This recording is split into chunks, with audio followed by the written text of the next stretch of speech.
So this is a cylinder, and we're going to practice painting this cylinder in this video. It's important to know how to do these because cylinders and cylindrical objects show up in your paintings all the time. Things like tree trunks and silos, vases, even though they're very slim, the stems on flowers and on shrubs and trees, all are cylinders. There are many different things that actually take this form in your painting. Showing them correctly and clearly in the painting requires a little bit of extra skill. It's different than doing something that's rectangular and square like a cube or the corner of a building or something that's angular. A little bit of skill because you have to get this part of the cylinder right, and that's the area that's actually known as the core of the shadow. You may have heard that before from other instructors, but getting this area right is really important, and we're going to go over that in this video. So let's jump ahead and do that. A cylinder is a really basic shape that you're going to want to know how to paint correctly, especially when you have a cylinder that's standing and being struck by light and is showing both light and shade.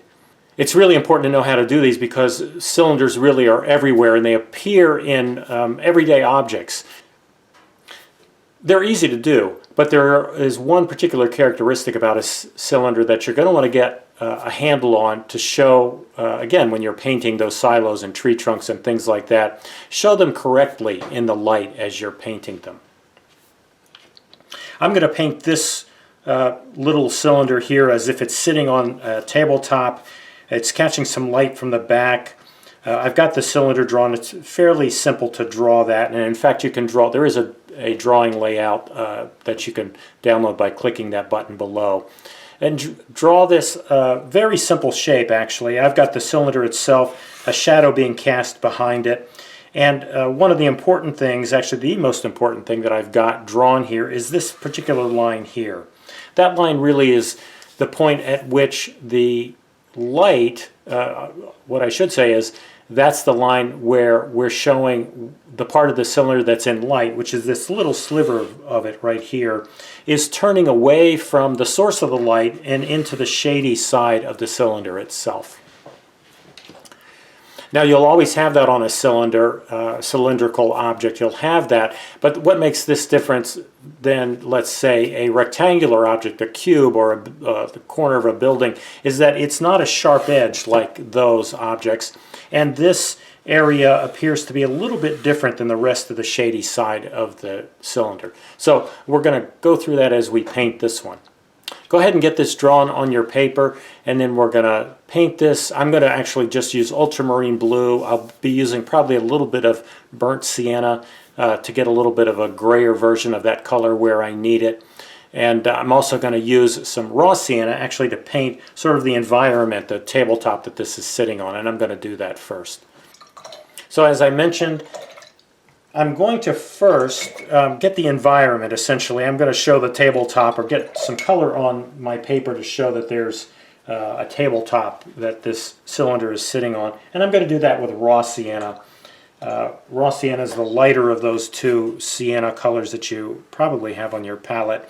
I'm painting around the cylinder itself, but I am painting through, as you can see, I painted through where the shadow is being cast.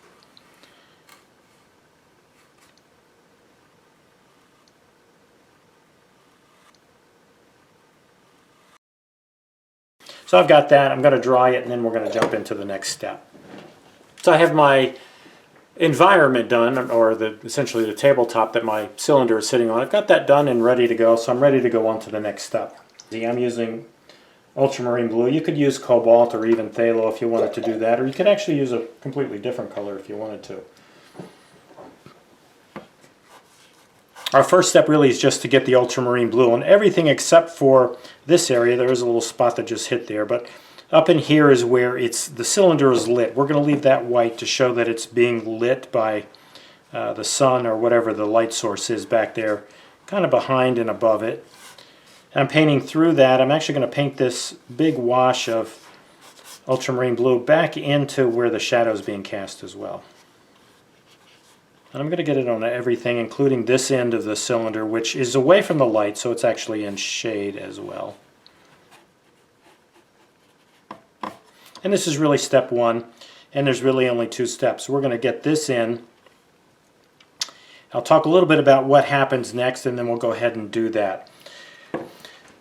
If you look along this edge now, if you painted, you followed along, you painted the way I did it, you've probably got this hard edge along the part of the cylinder where we're changing away, the cylinder is curving away from the light source. So this part of the cylinder is lit, this part of the cylinder is in shade, and right now we've got this hard edge there. And that hard edge, sort of to our eyes, denotes something like a square edge, like a real hard corner on a building or on a cube or something like that. And in the case of a cylinder where it turns away from the light, two things happen along that edge. One is that it gets darker. It's a little bit darker there than it is back in here in the rest of the part of the shady area on the cylinder itself.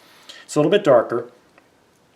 And again, because the transition between the lit area and the shade area is kind of gradual, you get a soft edge there rather than a hard edge. So what we're going to do now is actually dry this, and then we'll work on that edge to get that looking the way it needs to for this cylinder.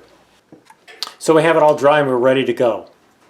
I'm going back and getting ultramarine blue, and this time I'm getting it a little bit thicker, kind of right out of the well. I'm mingling it with some of the water that's already on the palette, or some of the color that is already on the palette. But basically I want it to be a darker version of that same color. And I'm stroking it in right along this edge. And actually I'm going to bring it around here as well. I think this edge that's away from the light of the cylinder would actually be a little bit darker. So I'm going to put that in there as well. And now that color is in there. It's nice and fluid, still nice and wet. And what I can do is go back now and I clean out my brush, then I blot it with a rag. I get it nice and dry. Essentially it's not dry, it's damp. And then with the damp edge of the brush, I can run that right along here, right along this dry edge. And that should soften it up. It should put just enough little moisture down in there to soften it up a little bit. And now I'm going to do the same thing down here at the bottom edge. What I want is I want there to be a nice blend essentially between those colors, between the darker version and the lighter version of that color that's farther down in this shade area. Get a little bit of water on the brush maybe to help. That's looking pretty good. And that's basically what you want. Again, a darker area, which is known as the core of the shadow, right along the edge where the cylinder is turning away from the light. So the surface is going from lit to shade in that area. And again, a little bit darker. And a softer edge. And you can do it pretty quickly and easily the way we just did it.